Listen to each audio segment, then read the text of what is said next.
जय श्री राम, जय श्री कृष्ण, हर हर महादेव सभी को। तो आज जैसे आपने टाइटल देख लिया है, आज का वीडियो जो है वो बहुत ज्यादा इंपॉर्टेंट है। सिर्फ उन्हीं के लिए नहीं जो अभी तक इस्कॉन में फंसे नहीं है, बल्कि उनके लिए भी इंपॉर्टेंट है जो इस्कॉन में कहीं ना कहीं फंस चुके हैं। मैं चाहता हूं कि जो लोग इस्कॉन में अभी तक फंसे नहीं है वो भी इस वीडियो की बातों को अच्छे से समझे। मैं जो भी यहाँ पे पॉइंट्स आपको बताऊंगा उसके ऊपर मनन करें। और जो लोग मान लो इस्कॉन में फंस चुके हैं वो भी थोड़ी देर के लिए अपने माइंड को न्यूट्रल कर ले, पूरी तरह से न्यूट्रल, और अच्छे से सुनने और समझने का प्रयास करें। मैं जो भी कुछ बोलूंगा उसके ऊपर आप मनन करें, ऐसा मैं चाहता हूं। तो अक्सर आप देखते होंगे कि इस्कॉन में जो भी जुड़ जाते हैं वो अपने आप मतलब इतने कंडीशनड हो जाते हैं कि उन्हें आप कुछ भी दिखाओ, कुछ भी कराओ तो वो आपकी बातों को मानते नहीं है। तो ऐसा क्या कारण है? आपको ये सोचना चाहिए। आप इस्कॉन वालों से मिलते हो जो भी रियलिटी जानते हैं इस्कॉन की, तो उनकी मैं बात कर रहा हूं कि वो इस्कॉन वालों से मिलते हैं, उन्हें समझाने का प्रयास करते हैं, इतने सारे सबूत दिखाते हैं, फिर भी इस्कॉन वाले नहीं मानते हैं। तो इसका कारण क्या है? आपने कभी ये जानने की कोशिश की कि ऐसी तो क्या उनकी साइकोलॉजी कर दी जाती है, ऐसा तो किस प्रकार से उन्हें कंडीशनड कर दिया जाता है कि उन्हें कुछ समझ नहीं आता। जितना भी सबूत या कुछ भी दिखाओ वो मान नहीं पाते। तो एक्चुअली आज मैं आपको बताऊंगा कि किस तरह से एक तरह से उनके सबकॉन्शियस माइंड को रिप्रोग्राम कर दिया जाता है, उन्हें कंडीशन कर दिया जाता है अलग अलग प्रकार से। मैं खुद इस्कॉन में मतलब फॉलो करता था इस्कॉन को 4 साल पहले, इसलिए मैं बहुत अच्छे से जानता हूं। और इवन उसके बाद भी मतलब इस्कॉन की सच्चाई जानने के बाद भी कितनी बार उनकी सिस्टम को समझने के लिए कि आखिर ये किस प्रकार से लोगों को इतना ज्यादा मूर्ख और ब्रेनलेस बना देते हैं कि लोग बिल्कुल मतलब किसी और की सुनना नहीं चाहते, मानना नहीं चाहते। ऐसा तो क्या है? वैसे तो मैं समझ चुका था, लेकिन फिर भी मुझे और ज्यादा इनके सिस्टम को समझना था। और यही कारण था कि मैंने खुद ने भी बहुत बार इनके जो सब सेमिनार्स हैं ऑनलाइन वो सब अटेंड किए। जो लहर ऐप पे ये लोग रखते हैं, कभी जूम पे रखते हैं, तो अलग अलग जो इनके सेमिनार्स ये लोग मतलब अरेंज करते हैं। मैं उसमें मैं गया हूं सिर्फ ये जानने के लिए कि आखिर ये किस तरह से मतलब इनका सिस्टम क्या है। मैं इनका सिस्टम समझने की कोशिश करूं कि आखिर ये लोग किस सिस्टम से मतलब किस तरह से स्टेप बाय स्टेप इतना कंडीशन कर देते हैं कि कोई भी जो है इंसान वो जब इस्कॉन वालों को समझाता है तो वो उनको मानना नहीं चाहते। तो जिस प्रकार से मैंने इनके सिस्टम को समझा है मैं आज वही आपको बताने जाऊंगा। तो ये वीडियो जो है वो आप अच्छे से सुनना, समझना, और जो लोग इस्कॉन में फंस गए हैं वो भी मेरी इन बातों पर मनन करना। एक बार बस न्यूट्रल होकर एक बार सिर्फ मनन करना। मैंने जो भी बोला है वो सच है या नहीं, ऐसा ही कंडीशन किया गया है या नहीं, ऐसा आप मनन करना, आपको खुद समझ में आ जाएगा। और जो लोग इस्कॉन में नहीं भी फंसे हैं वो भी इस सिस्टम को समझ लो ताकि आगे जाके आप फंस ना सको। तो धीरे धीरे मैं आपको ये पूरा सिस्टम समझाऊंगा। तो चलो शुरू करते हैं। सबसे पहला पॉइंट मतलब ये कैसे स्टेप बाय स्टेप लोगों को अपने में मतलब इतना कंडीशन कर लेते हैं कि इन्हें इस्कॉन के अलावा लोगों को सब कुछ झूठ लगने लगता है। जैसे बाइबल कुरान वाले करते हैं कंडीशन, ऐसी सब बातें बोलकर, पढ़वा कर, लिख कर कि उन्हें बाइबल के अलावा सारी दुनिया की सब बातें झूठी लगती है, गलत लगती है। वैसा ही कंडीशन कुरान वालों को किया जाता है कि उन्हें कुरान के अलावा सब गलत लगता है। और इतने हद तक की कंडीशनिंग हो जाती है कि अब्राहमिक रिलीजन्स लोगों को कन्वर्ट करने के लिए और अपने किसी ऊपर बैठे लोक में जाने के लिए टेररिस्ट तक बन जाते हैं। सभी दूसरों को काफिर या एंटी क्राइस्ट बोलकर उन्हें मारना, उन्हें कन्वर्ट करना, यहां तक कि उनकी बिलीफ सिस्टम ऐसी हो जाती है। तो ये किस तरह से कंडीशनिंग होती है वो मैं आपको यहां पर स्टेप बाय स्टेप बताऊंगा। खैर यहां पर तो अभी मैं सिर्फ इस्कॉन की बात करूंगा कि इस्कॉन भी बाइबल कुरान वालों जैसी टेक्निक आजमा कर किस तरह से कंडीशन कर रहा है लोगों को। तो देखो, सबसे पहला स्टेप इनकी कंडीशनिंग का, सबसे पहला स्टेप, ये लोग अपने वीडियोस में और यहां वहां हमेशा ये बताने की कोशिश करेंगे कि हम सनातन धर्म का प्रचार कर रहे हैं, सनातन धर्म का प्रतिनिधित्व कर रहे हैं, हम लोग ही वैदिक रिलीजन का वास्तविक स्वरूप दिखा रहे हैं, हम लोग हर जगह हरि नाम प्रचार कर रहे हैं। ये सबसे पहला स्टेप लोगों को आकर्षित करने का इनका ये रहता है। जिस प्रकार से ब्रिटिशर्स, मुगल्स हमारे यहां पर राज करने आए थे तो वो हमारे राजाओं को मना लेते थे कि भाई हम देखो, हम यहां पर जो ट्रेडिंग करेंगे या कुछ भी करेंगे, हम आपको जो सलाहें देंगे आपके सिस्टम के लिए, तो वो आपके और आपके राज्य के भले के लिए होगी। ऐसा मुगल्स और ब्रिटिशर्स और यूनानी ये सब जो आते थे तो इंडिया के राजाओं को इस तरह बताते थे कि आपके भले के लिए, आपके राज्य के भले के लिए हम ये सब स्कीम्स जो है ये कर रहे हैं और हम ट्रेडिंग और ये सब यहाँ पे शुरू करना चाहते हैं। लेकिन वो फिर अंदर आकर, पहले पहले तो दिखाएंगे ये सब, फिर अंदर आकर डिवाइड एंड रूल करना उन लोगों ने शुरू कर दिया था। लड़ाई करवाते थे एक राजा को दूसरे राजा से, प्रजाओं में शूद्रों के बीच, वैश्यों के बीच, ब्राह्मणों के बीच, राजपूतों के बीच आग लगवा के। तो इस तरह से उन लोगों ने शुरू कर दिया डिवाइड करना, ताकि इंडिया अपने आप में कमजोर पड़ जाए। और फिर जो वो लोग ट्रेडिंग का नाटक करने आए थे, मतलब ट्रेडिंग का नाटक करके आए थे, वो इंडिया में राज कर पाए। और ऐसा ही हुआ, उन लोगों ने वैसा ही किया। तो वैसे ही आप लोग यकीन करो या ना करो, जो भी इस्कॉन में अभी ब्रेन वॉश हो गए हैं उन्हें शायद यकीन ना हो कि इस्कॉन वाले भी वैसा ही कर रहे हैं। वो लोग शैव, वैष्णव, शाक्त, इन सब के बीच लड़ाइयां करवाना, एक तरह से मोनोथिज्म और ये सब स्थापित करना, ताकि हम लोग आपस में लड़ते रहे। हर जगह गीताओं में गलत ट्रांसलेशन इस तरह से करना ताकि हिंदू जो है वो निर्बल हो जाए, वो कर्मयोग और ये सब का मार्ग छोड़ दे। तो ये भी एक तरह का षड्यंत्र है। ये पहला स्टेप है। अब दूसरा स्टेप जो है वो इससे भी भयानक है। दूसरा स्टेप ये है कि चलो मान लो कि ऐसा सब नाटक करके आकर्षित तो कर दिया हिंदू पीपल को, जो भी सनातन धर्म के मतलब लोग हैं उनको आकर्षित तो कर दिया कि देखो ये तो सनातन धर्म के लिए काम कर रहे हैं। तो सबसे पहला स्टेप में तो उन्हें आकर्षित किया अपने प्रति, ऐसा सब नाटक करके। अब दूसरा स्टेप उनका यह होता है कि किसी भी तरह जो लोग आकर्षित हुए हैं उनको ये यकीन दिलवाना कि जितने भी और सनातन धर्म के सेक्स है, फिलोसॉफीज है, बिलीफ्स है, वो सब गलत है और सिर्फ इस्कॉन ही सही है, इस्कॉन ही वास्तविक सनातन धर्म है। ये किसी भी तरह उन्हें यकीन दिलवाना, ये इनका दूसरा स्टेप होता है, ताकि ये लोग कंडीशन कर पाए कि क्यों इस्कॉन में ही आपको ज्वाइन होना चाहिए। तो उसके लिए ये क्या करते हैं, उसके लिए इन लोगों ने हर जगह अपने गलत ट्रांसलेशंस किए हैं। आपको पता ही है, आप वीडियोस देख सकते हैं, जो नए हैं वो देख सकते हैं, गीता में, भागवतम में, जहां जहां ये लोग करते हैं। इवन वेदों के कुछ कुछ वर्सेस लेकर उसका गलत ट्रांसलेशंस करते हैं। तो हर जगह इन लोगों ने ट्रांसलेशंस किए हैं ताकि लोग इस्कॉन में ज्वाइन हो जाए। कृष्ण भावनामृत, भगवत सेवा और इस तरह से। फिर उसमें भी अलग अलग प्रकार से कंडीशन करना कि भक्ति का तो भाई यही है, और वो भक्ति आप इस्कॉन में आकर ही ज्वाइन कर सकते हैं, क्योंकि यहाँ पे तो सुबह शाम प्रसाद खाने को मिलेगा, वैष्णव का संग मिलेगा, फिर ये मिलेगा, वो मिलेगा, फिर गोलोक मिलेगा। तो सबसे मतलब दूसरे स्टेप में सबसे बड़ा जो कदम होता है वो इनके ट्रांसलेशन होते हैं, और उससे भी भयानक इनकी कमेंट्रीज होती है। कमेंट्रीज में फुल ऑन ब्रेन वॉशिंग की जाती है, फुल ऑन।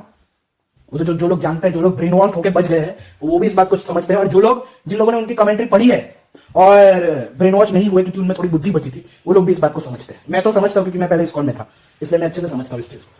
तो दूसरे स्टेप में ये लोग ये प्रयास करते हैं कि क्यों इस्कॉन ही सही है, ये किसी भी तरह यकीन दिलवाना लोगों को। उसके लिए ये अपने 4 संप्रदाय का नाटक रचते हैं, जबकि पद्म पुराण में वो श्लोक कहीं पे पाया ही नहीं जाता। और दूसरे संप्रदाय वाले उन श्लोक को मानते ही नहीं है, वो तो अपने ही फिलोसॉफी को सर्वश्रेष्ठ मानते हैं। जो भी 4 संप्रदाय है वो ऐसा नहीं मानते कि भाई चारों संप्रदाय ऑथेंटिक है, वो अपने पर्टिकुलर फिलोसॉफी को ही ऑथेंटिक मानते हैं। वो मैंने आपको वीडियो में पोस्ट कर चुका हूं कि इस्कॉन फेक गुरु परंपरा एक्सपोज्ड। जिसने वो वीडियो ना देखा हो वो उसकी मैं डिस्क्रिप्शन में और पिन कमेंट में लिंक डाल दूंगा, ताकि आपको पता चले कि किस तरह से इन लोगों ने मूर्ख बनाया है। तो देखो, जो ये दूसरा स्टेप है कि किसी भी तरह अपने आप को ही सही साबित करना, उसमें सबसे इंपॉर्टेंट जो इनका होता है वो गलत ट्रांसलेशंस, गलत कमेंट्रीज। और दूसरा जो सबसे इंपॉर्टेंट स्टेप इनके लिए होता है वो है ये 4 वैष्णव गुरु परंपरा। ये साबित करना कि हमारा ज्ञान ही गुरु परंपरा से है, हमारा ज्ञान ही गुरु परंपरा से है। जबकि मैं एक्सपोज कर चुका हूं कि जिस 4 संप्रदाय की बात करते हैं उन चारों संप्रदाय के ट्रांसलेशन आप देख लो, चाहे रामानुजाचार्य का संप्रदाय हो, मध्वाचार्य का हो, निम्बार्काचार्य का हो, या वल्लभाचार्य का यानी विष्णु स्वामी का संप्रदाय हो, किसी ने भी गलत ट्रांसलेशन नहीं किए। मैंने रामानुजाचार्य के ट्रांसलेशन से भी प्रभुपाद के ट्रांसलेशन से एक्सपोज किए हैं, आप देख सकते हैं। मैं नीचे लिंक डाल दूंगा डिस्क्रिप्शन में, पिन कमेंट में। तो ये दूसरा स्टेप इनका एक्चुअली यही सबसे बड़ा इनका हथियार है कि बार बार लोगों को ये यकीन दिलवा लेना कि भाई हमारा ज्ञान गुरु परंपरा से है, बाकी किसी का भी ज्ञान गुरु परंपरा से नहीं है। तभी लोग यकीन करेंगे ना। जैसे ये बाइबल कुरान वाले क्या करते हैं, वो सबसे पहले यही यकीन दिलवाते हैं कि क्यों बाइबल ही ऑथेंटिक है, क्यों बाइबल ही वास्तविकता में परमेश्वर का दिया हुआ ज्ञान, परमेश्वर के शब्द है। सिर्फ एकमात्र बाइबल या एकमात्र कुरान ही क्यों अल्लाह का वास्तविक पैगाम है। तो ऐसा यकीन दिलाने के लिए वो लोग क्या करते हैं, झूठी कहानियां बनाते हैं कि भाई मोहम्मद ने स्वयं ये बोला, मोहम्मद ने ये चमत्कार किया, वो चमत्कार किया। देखो, चमत्कार की कहानियों से लोग यकीन कर लेते हैं। अगर हमें किसी भी फेक गुरु या फेक आचार्य को फेमस करना है लोगों की नजरों में, तो उनकी झूठी झूठी कहानियां बनाओ कि इन्होंने ये चमत्कार किया, वो चमत्कार किया, वो इतने दयालु थे, इतने महान थे। ऐसी सब झूठी कहानियां अगर हम बनाएंगे तो लोगों के दिल में अपने आप उस फेक गुरु या आचार्य के लिए एक श्रद्धा का भाव क्रिएट होगा कि नहीं भाई, अगर इन्होंने इतने चमत्कार किए तो ये रियल ही होंगे।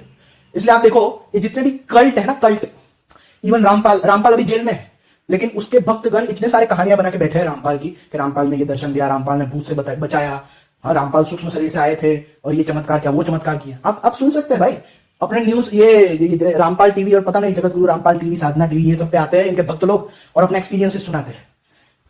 तो ये किसी भी आचार्य या गुरु को अगर हमें मतलब उसके ऊपर यकीन दिलवाना है तो हमेशा से यही एक सिस्टम रही है कि उनकी झूठी झूठी चमत्कारों की कहानियां बनाओ तो उन्हें भरोसा हो जाएगा। यही काम बाइबल और कुरान वालों ने किया था, जीसस के ऊपर बनाई एक कहानियां चमत्कार की ताकि जीसस की बातों पर लोग यकीन करें। मोहम्मद के ऊपर ये कहानियां बनाई ताकि मोहम्मद की बातों पर लोग यकीन करें, बिना किसी शंका के यकीन करें। वैसे ही प्रभुपाद लीलामृत बना ही चुके हैं, मैंने पहले ही बताया था। प्रभुपाद भक्ति अवतार ये भी बना दिया है और उसके ऊपर ऐसी झूठी कहानियां बनाई ताकि प्रभुपाद की बातों पर ही लोग यकीन करें। यही काम इन्होंने 4 संप्रदाय और ये सब पे भी किया है। खैर उसमें मैं अभी नहीं जाऊंगा, मैं बाद में वीडियो बनाऊंगा कभी। लेकिन ये 4 संप्रदाय ऑथेंटिक है, इसका प्रमाण पद्म पुराण में नहीं है, कहीं पे भी नहीं है। और ये गर्भ संहिता लाएंगे तो गर्भ संहिता इनऑथेंटिक बुक है। अगर ऐसे सेक्टेरियन सड़क छाप बुक लानी है तो शैव और शाक्तों के गणपत्य सौर्य सबके पास अपने अपने सेक्टेरियन ग्रंथ है जिसमें उनकी ही गुरु परंपरा ऑथेंटिक है, ऐसा सब लिखा है। तो बिल्कुल भी गुरु परंपरा के नाम पे तो बिल्कुल भी गुमराह मत होना, क्योंकि इनका दूर दूर तक कोई नाता नहीं है। अगर 4 वैष्णव बोनाफाइड करके उछले तो हमेशा ये याद रखना, और जो लोग ब्रेन वॉश हो चुके हैं उनको भी मैं बता रहा हूं कि एक बार न्यूट्रल होकर जो 4 वैष्णव संप्रदाय की बात करते हैं ये लोग, उनके आप ट्रांसलेशन और कमेंट्रीज देख लो, प्रभुपाद की आपको गलत मिलेगी। फिर आपको पता चल जाएगा कि हाँ ये लोग इस्कॉन के प्रभु जी हमको झूठ बता रहे हैं, झूठ बोल रहे हैं, गलत बोल रहे हैं। तो इनका सबसे मतलब सेकंड स्टेप ये होता है कि किसी भी तरह इस्कॉन ही रियल है ये प्रूव करना। और उसमें सबसे ज्यादा जो अपना रोल प्ले करता है वो इनका ये वाला नाटक, ये वाला ड्रामा कि भाई हमें तो गुरु परंपरा से ज्ञान प्राप्त है। और लोग मान लेते हैं क्योंकि लोगों में रिसर्च करने की क्षमता नहीं है, लोग अज्ञानी हो गए हैं। हाँ, लोग उन्हें इस्कॉन वालों को बहुत अच्छे से पता है कि लोग अपने शास्त्रों से दूर आ चुके हैं, कोई रिसर्च करता नहीं। अरे एक बुक तक नहीं पढ़ता कोई, इतनी सारी बुक क्या खाक पढ़ेंगे, तो हम कुछ भी बोल लेंगे, लोग यकीन कर लेंगे। तो दूसरा स्टेप इनका यह होता है कि किसी भी तरह यह प्रूव करना कि प्रभुपाद की किताब या बोलो इस्कॉन की किताबों के अलावा कोई किताब सच्ची नहीं है। क्यों? क्योंकि इस्कॉन ही एकमात्र ऐसा है जिसका ज्ञान गुरु परंपरा से है। और लोग रिसर्च भी नहीं करते कि क्या ये सच में है भी या नहीं, ये लोग सच बोल भी रहे हैं या नहीं, इतना भी रिसर्च कोई करता नहीं। तो देखो सब ये सेकंड स्टेप है कि किस तरह से मतलब कंडीशन कर लेते हैं कि फिर कोई भी व्यक्ति जो है इस्कॉन का, वो सिर्फ और सिर्फ इस्कॉन की किताबों पे भरोसा करे, इस्कॉन के ही गुरुओं पे भरोसा करे और किसी के पास ना जाए। तो ये सबसे इंपॉर्टेंट स्टेप है कंडीशन करने का, क्योंकि इस स्टेप में यानी ये जो सेकंड स्टेप है कि क्यों इस्कॉन ही ऑथेंटिक है, एक बार यहां पे ये लोग जब लोगों को पूरी तरह से यकीन दिलवा देते हैं, कंडीशन कर लेते हैं, तो अब उनके प्रभु जी को पता है कि अब चाहे बाहर से कोई भी कुछ भी बोले, समझाए, कोई भी बुक दिखाए, ये लोग यकीन नहीं करेंगे, क्योंकि हमने इन्हें झूठ बोल बोल के ऐसा कंडीशन कर दिया है कि वो लोग सिर्फ हमारी बुक्स को और हमारे प्रभु जी की बातों को ही मानेंगे। तो वो इस तरह से सब बातें बताते, गुरु परंपरा का नाटक, ऑथेंटिक संप्रदाय का नाटक। फिर सबसे मेन हथियार इसमें अपने आचार्यों की झूठी कहानियां कि ये चमत्कार की है, वो चमत्कार की है। उससे ये लोग आचार्यों के प्रति अंधविश्वास को डेवलप करते हैं कि अब देखो हम इन्हें पता है ये लोग खुद तो देखने जाएंगे नहीं चमत्कार किया भी है नहीं, तो बस ऐसी कहानियां बना लो। जब प्रभुपाद लीलामृत, अभी प्रभुपाद को मरे हुए इतना समय नहीं हुआ, अभी प्रभुपाद मरा और लीलामृत बन सकती है जिसमें प्रभुपाद की इतनी झूठी चमत्कार की कहानियां हो। तो जो आचार्य इनके 400-500 साल पुराने हैं, तो क्या उस टाइम में इतनी सारी कहानियां नहीं बन सकती क्या? थोड़ा तो कॉमन सेंस यूज करो। तो सबसे इंपॉर्टेंट स्टेप सेकंड स्टेप में यह होता है इनका कि अपने ही इस्कॉन के प्रभु जी क्यों सही है या अपने गौड़िया के आचार्य ही क्यों सही है, सिर्फ उनकी ही बातें क्यों माननी चाहिए। उसके लिए ये जो आचार्य और गुरुओं के प्रति जो झूठी कहानियां बताते हैं, बनाते हैं, लिखते हैं चमत्कारों की कि ये हुआ, वो हुआ, ये किया, वो किया, ये इनका सेकंड सबसे इंपॉर्टेंट स्टेप का सबसे इंपॉर्टेंट पार्ट है, ताकि फिर प्रभुपाद जो भी बोले, जो भी लिखे, बस ब्रेनलेस होकर मान लो। इस्कॉन के प्रभु जी जो भी बोले मान लो, इस्कॉन की बुक्स में जो भी लिखा हो मान लो, जीव गोस्वामी, रूप गोस्वामी ने जो भी किया हो मान लो। क्यों? क्योंकि उनके ऊपर झूठी कहानियां बना चुके हैं ना, उन्हें कंडीशन कर चुके हैं कि ये तो इतने महान थे, ये चमत्कार किया, वो चमत्कार किया, ये किया, वो किया, बस और लोग मान लेंगे। इसमें वो चैतन्य महाप्रभु जी का भी आ गया कि चैतन्य जो गौड़िया उन्हें खुद ही बनाई है, पूरी फेक स्टोरीज। और ये लोग जो अलग अलग जगहों से चैतन्य महाप्रभु गलत ट्रांसलेशन करके चैतन्य महाप्रभु का अवतार दिखाते हैं अपने ग्रंथों में अलग अलग, उसके ऊपर तो मैं वीडियो बनाऊंगा। ये लोग जितने भी रेफरेंसेस चैतन्य महाप्रभु के लिए बनाते हैं, बताते हैं, मैं सभी आपको रियल ट्रांसलेशन उसके बताऊंगा कि वहां पे चैतन्य महाप्रभु का नाम है ही नहीं कहीं पर। एक तो मैं बना चुका हूं कि नारद पंचरात्र में चैतन्य महाप्रभु का नाम है या नहीं, उसमें मैं बना चुका हूं, आगे और भी आएंगे, हर एक बात को मैं खंडित करूंगा। तो ये सब चीजें जो है इससे ये कहीं ना कहीं किसी भी प्रकार से ये न कहीं प्रकार ना कंडीशन कर लेता है कि क्यों इस्कॉन के प्रभुजियों की ही बात सुनो, क्यों इस्कॉन की बुक्स को ही पढ़ो, क्यों इस्कॉन की बातें, इस्कॉन के प्रभुजियों की उसकी बुक्स की बातें ही सही है, क्योंकि ये परंपरा से प्राप्त है, जबकि परंपरा इनकी कोई नहीं है। तो आप समझ रहे हो इस तरह से इन्हें कंडीशन किया जाता है। मैंने तो खुद इनके सब अटेंड किया है, इनकी बुक्स मैंने पढ़ी है, उसके बाद भी मैं इनके सेशंस और ये सब मैंने अटेंड किया है, तो मैं देखता हूं कि एक सिस्टमैटिक तरीके से ये लोगों को कंडीशन करते हैं ताकि लोग बिल्कुल भी डाउट ना करें, सच्चाई सामने हो, उनको दिखाया जाए तो भी डाउट ना करें। अरे जब आप ये सोचो कि ये बाइबल कुरान वाले, इनको इतना कंडीशन कर दिया जाता है इनके सो कॉल्ड रिलीजियस लीडर्स के द्वारा कि भाई आज सबको पता है कि धरती गोल है, हाँ, लेकिन उन्हें अपने बाइबल और कुरान पे इतना अंधविश्वास है क्योंकि ऐसी झूठी कहानियां सब घड़ी सुनाई हुई है, तो उस तरह से उनके माइंड को ऐसे कंडीशन कर दिया है कि पूरी तरह से बाइबल कुरान पर इतना ज्यादा अंधविश्वास है कि नहीं, क्योंकि बाइबल कुरान में लिखा है कि धरती फ्लैट है इसलिए धरती फ्लैट है। तो आप देखो उनको इतने सब सबूत दिखाने के बाद भी ऐसा मानते हैं कि नहीं धरती फ्लैट है क्योंकि बाइबल और कुरान में लिखा है। तो आप सोचो जब इन्हें ऐसे ब्रेनलेस बनाया जा सकता है तो इस्कॉन का जो ब्रेनलेस बनाने का जो तरीका है वो इनसे भी ज्यादा सिस्टमैटिक तरीके से है। इन लोगों ने अपना जो माइंड है, इनके प्रभुजियों ने, वो सबसे ज्यादा इस चीज पे इस्तेमाल किया है, एक सिस्टम को क्रिएट करने में इस्तेमाल किया है कि किस तरह से हम लोगों को कंडीशन करें कि क्यों हमें ही फॉलो करना चाहिए, क्यों हम लोग ही सही है। मैंने खुद ऑब्जर्व किया है और मुझे उम्मीद है कि बहुत सारे जो बुद्धिजीवी होंगे उन्होंने भी ये ऑब्जर्व किया होगा, और जो लोग मतलब इस्कॉन में हैं और जो न्यूट्रल होकर अभी मेरा ये वीडियो सुन रहे हैं, देख रहे हैं, वो भी कहीं ना कहीं भले ही वो एक तरह से कंडीशन हो गए हैं लेकिन उन्हें थोड़ा पिंच हुआ होगा अंदर से कि हाँ ये बात तो सच बता रहा है, इस्कॉन के प्रभु जी ऐसा बोलते तो है, ऐसा करते तो है, कैसे प्रभुपाद की बुक्स पढ़ो, प्रभुपाद को ही सुनो, ऐसा बोलते तो है इस्कॉन के प्रभु जी। तो आप देखो जो भी अभी ब्रेनलेस होकर मतलब जिनको ब्रेन वॉश कर दिया गया है, आप लोगों को भी अंदर से पिंच हो रहा होगा मैं जो बोल रहा हूं कि हाँ ये बंदा सच बोल रहा है। इसी सिस्टम से हमें भी मतलब इस्कॉन में शामिल किया गया है, इसी सिस्टम से हम इस्कॉन को ब्लाइंडली फॉलो कर रहे हैं। आज पिंच हो रहा होगा आपको भी, आप भले इस्कॉन में हो लेकिन आपको भी अंदर से हो रहा होगा कि हाँ ये बंदा सच बोल रहा है। और मैं बस इतना ही कहूंगा आप लोगों को कि एक बार थोड़ा रिसर्च करो भाई। अगर कोई व्यक्ति ऐसा बोल रहा है कि सिर्फ प्रभुपाद की ही बुक्स पढ़ो तो समझ जाओ उसके पीछे कोई ना कोई एजेंडा है। जैसे बाइबल कुरान वाले बोलते हैं कि सिर्फ बाइबल पढ़ो, कुरान वाले बोलते हैं सिर्फ कुरान पढ़ो, तो आपको पता चल जाना चाहिए उनका एजेंडा है। दे आर मिशनरीज, उनका स्पिरिचुअलिटी से कोई लेना देना है ही नहीं, क्योंकि स्पिरिचुअलिटी कभी भी एक बुक तक या एक मान्यता तक सीमित हो ही नहीं सकती। Spirituality is the most broad topic, उससे ज्यादा ब्रॉड टॉपिक कुछ है ही नहीं। तो अगर वो व्यक्ति बोल रहे हैं तुम्हारे प्रभु जी के ओनली रीड प्रभुपादा बुक्स, तो इसका अर्थ ये है कि वो तुम्हें नैरो माइंडेड बनाना चाहते हैं। उन्हें पता है कि प्रभुपाद के अलावा तुमने कोई और बुक पढ़ी तो उनका ये कंडीशनिंग जो है वो चली जाएगी, इसको आप छोड़ देंगे, उन्हें अच्छे से पता है। और जो ये मैंने ये तक देखा है सेमिनार्स में इनके कि ये ऐसी ऐसी बातें करते हैं कि प्रभुपाद की बुक्स और प्रभुपाद को ही क्यों सुनना चाहिए, ताकि क्योंकि प्रभुपाद की बातें सीधे गोलोक से आती है, प्रभुपाद सीधे गोलोक से आए थे। हाँ सीरियसली, ये खुलेआम बोलते हैं ऐसा। और इनकी बातें सुनने या पढ़ने से एक ट्रांसेंडेंटल आप में चेंज आएगा, अपने आप आपको ट्रांसेंडेंटल एक्सपीरियंसेस होंगे, क्योंकि प्रभुपाद के वर्ड्स ट्रांसेंडेंटल है, क्योंकि प्रभुपाद ट्रांसेंडेंटल थे, वो सीधा गोलोक से आए थे। तो देखा, मैंने कहा था ना कि दूसरा स्टेप इनका सबसे इंपॉर्टेंट होता है, सबसे खतरनाक होता है, जिसमें वो किसी ना किसी तरह से क्यों वो लोग ही सही है उसके लिए, उसको यकीन दिलवाने के लिए झूठी झूठी चमत्कारों की कहानियां, इसकी कहानियां, उसकी कहानियां ये लोग लोगों के मन में डालते हैं। तो ये सबसे इंपॉर्टेंट इनका ये है। तीसरा स्टेप इनका खाना, इनका खाना। प्रभुपाद ने खुद कहा था एक जगह, जब उनसे लोगों ने पूछा था, उनके शिष्यों ने, कि हम लोगों को अट्रैक्ट कैसे करें, तो प्रभुपाद खुद कहते थे, ये तो इस्कॉन के लोग भी जानते हैं इस बात को, आप सर्च भी कर सकते हो।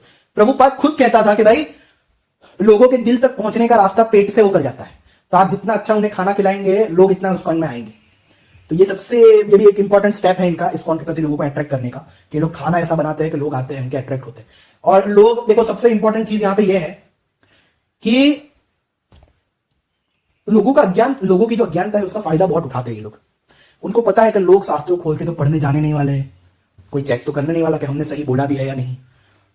वो अच्छी तरह से जानते हैं, इसलिए ये लोग कुछ भी बोल दे, लिख ले, लोग अच्छे से मान लेते हैं, क्योंकि कंडीशन हो गए। भविष्यवाणी दिखा देते कि देखो इस्कॉन की भविष्यवाणी है। इनफैक्ट वो श्लोक भी इन्होंने गलत ट्रांसलेशन किया है भविष्य पुराण का, जिससे ये लोग दिखाते हैं कि देखो इस्कॉन की तो भविष्यवाणी हुई थी, इसलिए तुम्हें हमारे में आना चाहिए, क्योंकि इस्कॉन की भविष्यवाणी हुई थी शास्त्रों में। तो इससे वो लोगों को और ज्यादा यकीन हो जाता है इस्कॉन पे।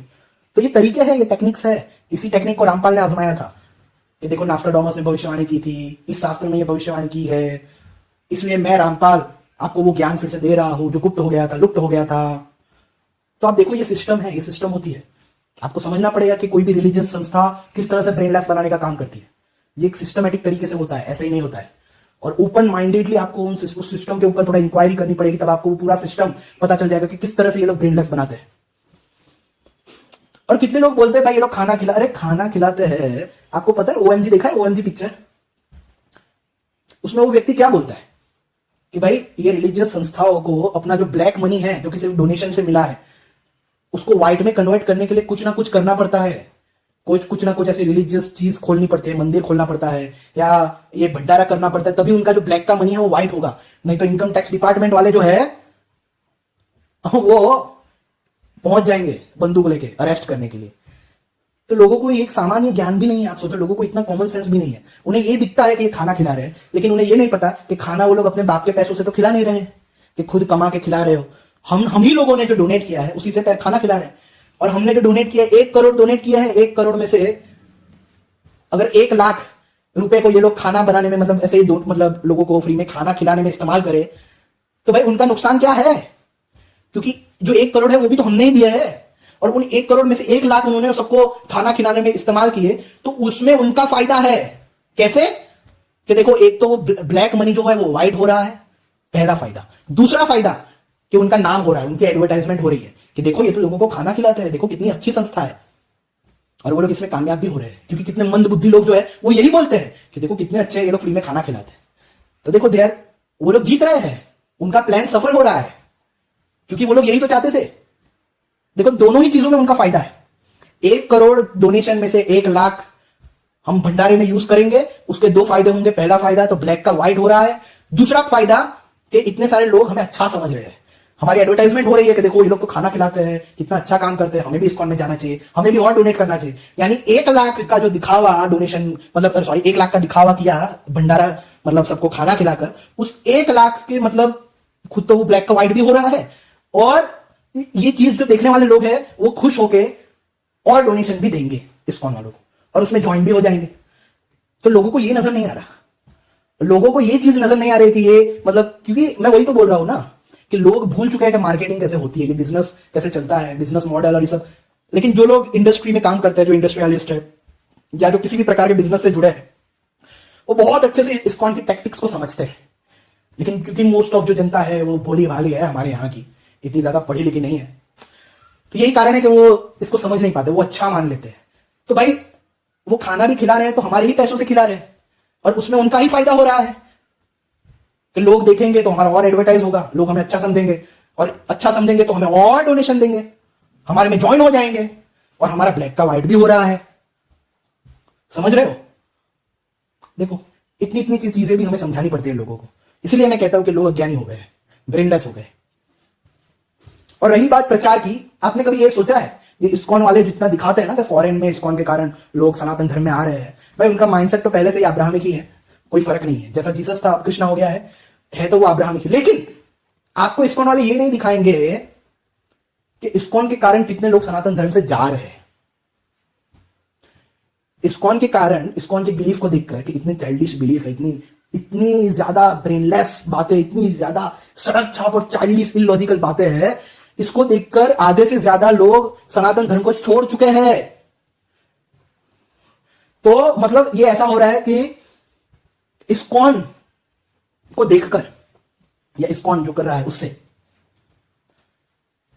5 लोग सनातन धर्म में जुड़ रहे हैं, और वो भी सनातनी, उनका माइंडसेट सनातनी नहीं है, अब्राहमिक ही है, सिर्फ कपड़े बदल दिए हैं, बाकी वो है तो अब्राहमिक ही। तो 5 लोग जुड़ रहे हैं और 1000 लोग सनातन धर्म से भाग रहे हैं। क्यों? क्योंकि उन्होंने देखा इतनी इलॉजिकल बातें हैं हमारे सनातन धर्म में, इतनी चाइल्डिश बातें हैं जैसे ये इस्कॉन वाले करते हैं।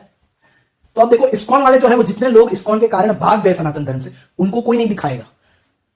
लेकिन जो कुछ कुछ आ गए, और उनमें से भी कौन आए, आपको पता है कौन कैसे लोग आते हैं इनमें? मोस्ट ऑफ लोग इसलिए आते हैं कि उन्हें फ्री में खाना रहना मिल जाए, क्योंकि आज इंडिया में ये सबसे बड़ा जो सबसे बड़ी जो प्रॉब्लम है वो एम्प्लॉयमेंट की है। लोगों को एम्प्लॉयमेंट ज्यादा मिलती नहीं है, और लोगों आज तो आपको पता है लोगों को आलसी रहना पसंद है, हर समय मोबाइल में लगे रहना पसंद है। वो हमेशा यही चाहते हैं कि भाई ऐसे ही फ्री में रहना खाना सब मिल जाए, बस इतने से सब हो जाएगा। तो इस्कॉन उन्हें एक तरह से वैसा ही एटमॉस्फेयर देता है। ये समझना, आप ये वाली बात समझना अच्छे से, तो आपको पता चलेगा कि इस्कॉन में लोग ज्वाइन क्यों होते हैं।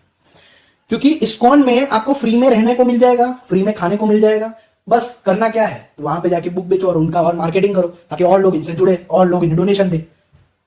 तो स्लेव्स का स्लेव्स भी बना दिया और उन्हें पता भी नहीं चला। उन्हें लग रहा था कि भाई अगर मैं ये बेचूंगा यानी भगवान खुश हो रहे हैं, मुझे गोलोक मिलेगा। हाँ, तो कितने लोग तो इस लालच से जाते हैं, ज्वाइन हो जाते हैं कि हमें तो गोलोक मिलेगा, हम ये बुक बेचेंगे तो।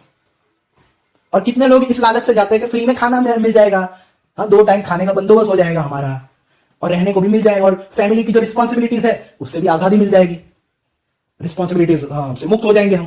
क्योंकि आज देखो, आज के लोग आलसी हो गए और हर तरफ जो अनएम्प्लॉयमेंट है वो छाया हुआ है। इंडिया तो फेमस है इस चीज के लिए। तो यही कारण है कि इस्कॉन में ज्वाइन होते हैं। लोगों को ऐसा लगता है कि देखो ये लोग भक्ति भाव वाले हैं इसलिए ज्वाइन हो रहे हैं, ये लोग तो भाई ये भक्त है इसलिए ज्वाइन होते हैं, ये है वो है। लेकिन रियलिटी ये है कि मोस्ट ऑफ लोग गोलोक की भाई ऊपर मजे करने को मिलेंगे, हाँ मजा ही मजा है। तो उनको कितने लोग लालच से आते हैं कि ये लालच है, गोलोक की लालच। मतलब देखो 2 चीज हो रही है, फैमिली की रिस्पॉन्सिबिलिटी से भी हमें मुक्ति मिल गई, पहली चीज। 2 टाइम भरपेट खाना पीना भी मिल गया, दूसरी चीज। तीसरी बात कि भाई काम में करना क्या है, या तो श्रृंगार करो या तो थोड़े टाइम के लिए बुक बेच के आ जाओ। बस काम में यही होता है वहां पर, और कोई काम धंधा तो होता नहीं है। और रहने को भी मिल जाएगा, एसी वाले कमरे में रहते हैं लोग। आप वृंदावन के और ये सब आश्रम में जाइए, ये लोग जो बहुत आप बोलते हो ना कि देखो सन्यासी बन गए लोग, सन्यासी बन गए, मतलब कितने भक्तिभाव वाले होंगे। अरे इसे सन्यासी का जीवन नहीं कहते हैं, एसी में रहना, भरपेट खाना पीना 2 टाइम का, इसे सन्यासी कहते हैं। सन्यासी आपको पता भी है कैसे जीते हैं। सन्यासी जो होते हैं वो कुटिया खुद बनाते हैं और यहां वहां भ्रमण करते हैं। और दीक्षा दीक्षा नहीं, भिक्षा मांग के वो लोग, मतलब भिक्षा भी उनका वो होता है कोई रूल कि 3 जगहों से भिक्षा मांगना, और जितना मिलेगा उतना ही खाना, हम एक्स्ट्रा मांग भी नहीं सकते। ऐसा होता है सन्यासी का जीवन। तो भाई ये लोग कोई सन्यासी नहीं है, थोड़ी बुद्धि अपनी खोलो, ये लोग सन्यासी नहीं है। इनके आश्रमों में जाओ एक बार, इनके आश्रम में एसी और ये सब में आराम से रहते हैं और मस्त खाना पीना सब कुछ मिल जाता है इन्हें, फैमिली की रिस्पॉन्सिबिलिटीज भी गई, और भाई इन्हें अंदर से तो इतना बड़ा वो है घमंड कि हमें तो गोलोक मिल ही जाएगा। तो भाई ऐसी लाइफ मिले तो इस्कॉन में कौन ज्वाइन ना हो, ऐसी लाइफ मिले तो पूरी से पूरी संस्था में भी लोग ज्वाइन हो जाए। आप सोचो, जब ऊपर मतलब किसी ऊपर कोई लोग है, वहां की लालच में जब लोग टेररिस्ट बन सकते हैं, बाकी टेररिज्म, आप सोचो कोई भी इंसान जो है वो अभी छोटा है, या अंदर से ही उसे किसी भी को भी मारने का मन नहीं होता कभी भी कि मैं किसी को मार डालूं। इस जन्म से तो किसी का स्वभाव ऐसा होता नहीं है। लेकिन आप सोचो कि अब्राहमिक मिशनरीज इतना ज्यादा जब ब्रेन वॉश कर लेते हैं कि ये लोग काफिरों को या एंटी क्राइस्ट को मारने तक के लिए तैयार हो जाते हैं, टेररिस्ट बन जाते हैं। तो भाई इस्कॉन वाले जैसे मतलब ब्रेन वॉश होके वो भी उनके इस्कॉन में ज्वाइन हो जाने, ये कौन सी बड़ी बात है भाई, ये कौन सी बड़ी बात है। जब इंसान टेररिस्ट बन सकता है तो ब्रेनलेस होके ऐसा बन जाए, उसमें कौन सा बड़ा आश्चर्य आपको नजर आता है। बहुत ताकत होती है ब्रेनलेस बनाने में, ये कंडीशनिंग में, जिसमें ये लोग एक्सपर्ट हैं। इनफैक्ट बाइबल कुरान से भी ज्यादा खतरनाक सिस्टम इस्कॉन वालों ने अपने ब्रेन कंडीशन करने का बनाया है। मैंने तो खुद ऑब्जर्व किया है, इसलिए मैं अच्छे से समझ पाता हूं और जान पाता हूं। और मैं आपको भी बोलूंगा कि एक बार न्यूट्रल होकर ऑब्जर्व करना, मैं जो भी बोल रहा हूं वो चीजों को, आपको पता चलेगा कि एक एक बात मेरी सच थी, सच है और सच थी। एक एक बात, एक एक पॉइंट जो मैंने अभी तक बोला है जब से वीडियो स्टार्ट हुआ है, एक एक पॉइंट मेरा सच है। आपको ये पता चल जाएगा अगर थोड़ा रिसर्च करोगे तो। आप मेरी बातों पर मतलब जो भी मैंने बोला है उसके ऊपर थोड़ा मनन करोगे, थोड़ा रिसर्च करोगे, इन लोगों को ऑब्जर्व करोगे, इनके सिस्टम को समझने की कोशिश करोगे, तो आपको पता चल जाएगा कि एक एक बात मैं सच बता रहा हूं, एक एक बात। और ये लोग जो बताते हैं ना कि सनातन धर्म में लोग आ रहे, भाई मोस्टली जो सनातन धर्म में आ रहे हैं वो इनके कारण नहीं आ रहे। जो मोस्ट ऑफ लोग जो आ रहे हैं सनातन धर्म में, वो वहां की जो साइंस है, और स्पेशली जो साइंटिस्ट है क्वांटम वाले, क्वांटम फिजिसिस्ट जो है, वो लोग वेदांत की बहुत तारीफें करते हैं, वहां पर उपनिषदों की बहुत तारीफें करते हैं। और वहां पर रामकृष्ण मिशन बहुत ज्यादा एक्टिव है, ये परमहंस योगानंद के जो लोग हैं वो बहुत ज्यादा एक्टिव है, महर्षि महेश योगी के लोग बहुत ज्यादा एक्टिव है। हाँ, लेकिन वो लोग प्रचार नहीं करते कि देखो देखो हमारे कारण आ गए, हमारे कारण आ गए। अगर वो लोग भी प्रचार करने लगे तो आपको पता चलेगा कि इस्कॉन के कारण तो कुछ नहीं है, ये लोगों के कारण सबसे ज्यादा लोग सनातन धर्म में आ रहे हैं। लेकिन वो लोग प्रचार नहीं करते क्योंकि वो लोग कोई मार्केटिंग नहीं कर रहे, उन लोगों ने कोई अपना बिजनेस मॉडल नहीं बनाया है। प्रचार करने की जरूरत उन्हें पड़ती है कि देखो ये हमारे कारण आ गए, उन्हें जरूरत पड़ती है ताकि वो लोगों को दिखाकर अपनी ओर अट्रैक्ट कर सके। हाँ, आपने कोई भी बिजनेस मॉडल या मार्केटिंग कैसे करते हैं, एक बार आप उसके ऊपर थोड़ा रिसर्च करना, आपको पता चल जाएगा। तो ये जो मार्केटिंग हर जगह करते हैं, एडवर्टाइजमेंट करते हैं कि देखो हमारे कारण आ गए, ऐसा ये इस्कॉन वालों से भी ज्यादा लोग आ रहे हैं सनातन धर्म में, वो वहां के क्वांटम फिजिसिस्ट के कारण आ रहे हैं। वो लोग वेदांता की तारीफ करते हैं, वो वेदांत के कारण आ रहे हैं, नॉट इस्कॉन के कारण नहीं आ रहे वो लोग। और जो व्यक्ति इस्कॉन के कारण मान लो 1000 में से 1-2 आ भी रहा है तो इस्कॉन के कारण 2000 लोग जा भी रहे हैं कि सनातन धर्म को भी इन लोगों ने अब्राहमिक जैसा ही बना दिया है। तो अब उनके लिए अब्राहमिज्म और सनातन धर्म में कोई फर्क ही नहीं रहेगा। कोई फर्क रहेगा क्या? इनकी भी बिलीफ वही चाइल्डिश सड़क छाप है और उनकी भी तो वही चाइल्डिश और सड़क छाप है, फिर कोई अंतर ही नहीं है। तो वो लोग क्यों अपने आपको सनातन धर्म का हिस्सा बनाएंगे? इसलिए कितने हिंदू लोग कन्वर्ट हो गए इस्कॉन को देखकर कि इस्कॉन जैसी सड़क छाप चाइल्डिश बिलीफ अगर है तो मुझे ये हिंदुइज्म में रहना ही नहीं है। कितने लोग एथिस्ट बन गए इस्कॉन को देखकर कि अगर भगवान ऐसा है, मतलब इस तरह का है जो हमें स्लेव्स बना के रखना चाहता है, तो ऐसा भगवान कोई भगवान हो ही नहीं सकता। तो ये देखकर ये इस्कॉन वाले कभी नहीं बताएंगे। हाँ, ये इस्कॉन की लालच में कुछ कुछ लोग जो आ गए वो तो ये लोग दिखाएंगे, वो भी लालच के कारण, फ्री में रहना खाना मिलेगा, वो लोग की लालच। लेकिन इस्कॉन के कारण 1000 लोग सनातन धर्म से बाहर चले गए, वो ये लोग कभी नहीं बताएंगे। और ये मैंने खुद ने ऑब्जर्व किया है, आप भी रिसर्च कर सकते हो कि इस्कॉन के कारण ज्यादातर लोगों ने हिंदू धर्म को छोड़ा है कि हिंदू धर्म में इतने बच्चों वाली बिलीफ्स है, ये देख के छोड़ा है। और ज्यादातर लोग जो हिंदू धर्म में आ रहे हैं या सनातन धर्म में आ रहे हैं वो इस्कॉन के कारण नहीं आ रहे हैं। ये झूठा प्रचार करते कि देखो हमारे कारण आ गए, हमारे कारण आ गए। मैंने जो अभी जूइश रियलिटी एक्सपोज और ये सब का जो प्लेलिस्ट बनाया है उसके पार्ट्स देखना आप, उसमें जो मैंने साइट्स जो दी है उसकी लिंक्स, उसकी आप उसके ऊपर स्टडी करना। वहां पे खुद एक्सपोज किया गया है कि इस्कॉन के ये वृंदावन और यहां सब में जितने भी मोस्ट ऑफ लोग जो लड़की आपको दिखती है फॉरेन की कि हरे कृष्णा करके नाच रही है, वो सब रियलिटी में बार डांसर्स है, यानी बार में नाचने वाली लड़कियां हैं जिनको पैसे देके खरीदा गया है ताकि लोग ये समझे कि ये लोग सनातन धर्म में लोगों को ला रहे हैं और हिंदू लोग और भी ज्यादा इस्कॉन वालों से आकर्षित हो जाए। मैं सच बता रहा हूं, वो सारी लिंक्स जो है वो पढ़ना अच्छे से मैं अपने डिस्क्रिप्शन में और पिन कमेंट में भी फिर से डाल दूंगा, लेकिन बेहतर होगा कि आप वो प्लेलिस्ट ही देख लोगे। इस्कॉन जूइश रियलिटी एक्सपोज वाली जो प्लेलिस्ट है उसे आप देख लो कि मोस्ट ऑफ जो आपको मतलब फॉरेनर्स दिखते हैं कि नाचते हैं हरे कृष्णा हरे राम करते हुए, उनको स्पेशली वो बार डांसर्स होती है जिनको पैसे दिए जाते हैं सिर्फ वो शूटिंग करने के लिए, लोगों को दिखाने के लिए कि ये देखो इतने सारे फॉरेनर्स जो है वो हरे कृष्णा नाच रहे हैं इस्कॉन के कारण। बस इतनी सी एडवर्टाइजमेंट दिखाने के लिए स्पेशली उन्हें पैसे देकर ये सब कपड़े में नाच करवाया जाता है, लेकिन फिर से वो वहीं की वहीं चली जाती है और अपने बार डांसर्स वो सब फॉरेन से यहाँ पे आते हैं स्पेशली ये एडवर्टाइजमेंट के लिए, इनकी मार्केटिंग करने के लिए उन्हें पैसे मिलता है बहुत ही। और वो पैसे भी ये लोग अपने में से नहीं देते, ये हमारे ही डोनेशन से पैसे देते हैं। तो ये बहुत बड़ा एक क्या बोलते हैं बिजनेस मॉडल है जो आपको समझना पड़ेगा। ऐसे ही नहीं बोल रहा मैं, ये बहुत बड़ा बिजनेस मॉडल है और ये बहुत बड़ा सिस्टम है। सिस्टमैटिक तरीके से स्टेप बाय स्टेप इन लोगों ने सब क्रिएट किया है कि किस तरह से लोगों को हमारी तरफ आकर्षित करना है। उसमें विवेक बिंद्रा की भी मदद ली। वैसे तो ये खुद बोलते हैं कि मटेरियलिस्टिक चीजों से दूर रहो, मटेरियलिज्म से दूर रहो, लेकिन अपना एडवर्टाइजमेंट कराने के लिए ये लोग विवेक बिंद्रा को भी पैसे देते हैं जो कि बहुत बड़ा मटेरियलिस्टिक व्यक्ति है, इतना बड़ा बिजनेसमैन है। जबकि ये लोग अपने लेक्चर्स में खुद कहते हैं अपने सन्यासी बनाने के लिए कि देखो जो लोग बिजनेस करते हैं अमीर होते हैं उन पे भगवान की कृपा नहीं होती। हाँ, कृष्ण के भक्त हमेशा गरीब होते हैं, ये खुद बोलते हैं क्योंकि कृष्ण मोक्ष देते हैं, तो जब तक वैराग्य नहीं होगा तब तक मोक्ष नहीं मिलेगा। तो ये लोग खुद ये एडवर्टाइज करते हैं, मतलब लोगों के मन में ये क्रिएट करते हैं कि तुम्हें ये सब संसारी में नहीं पढ़ना चाहिए, तुम ये सब बुक डिस्ट्रीब्यूशन करो, उसी से तुम्हें मुक्ति मिलेगी। लेकिन वही लोग विवेक बिंद्रा को पैसे देकर, जो कि इतना बड़ा मटेरियलिस्टिक है, बिजनेसमैन है, इतने सारे सब मटेरियलिज्म में पड़ा रहता है, उसको पैसे देकर अपनी मार्केटिंग भी करवाते हैं। हाइपोक्रेसी की हद है। This is what I call as मतलब लिमिट ऑफ हाइपोक्रेसी। तो आप समझो इनके बिजनेस मॉडल को किस तरह से ये ब्रेनलेस बनाते हैं, कंडीशन करते हैं, इसको समझो। मेरी जो इस्कॉन जूइश रियलिटी एक्सपोज्ड की जो सीरीज है उसके हर एक वीडियो को देखो कि किस तरह से ये एक बहुत बड़ा विदेशी षड्यंत्र है, बिजनेस मॉडल है। सनातन धर्म को अब्राहमिक बनाने का बहुत बड़ा षड्यंत्र है। और मैं जो नीचे लिंक शेयर करूंगा डिस्क्रिप्शन और पिन कमेंट में, उनको भी आप देखना तो और ज्यादा आपको आइडिया आएगा। तो बस इस वीडियो में मुझे आपको यही बताना था। ये तो बस एक मतलब छोटा सा मैंने हिस्सा आपको बताया, छोटा सा आपका ब्रेन खोला है अभी। तो इसके बहुत सारे और भी पहलू है, बहुत सारे और भी।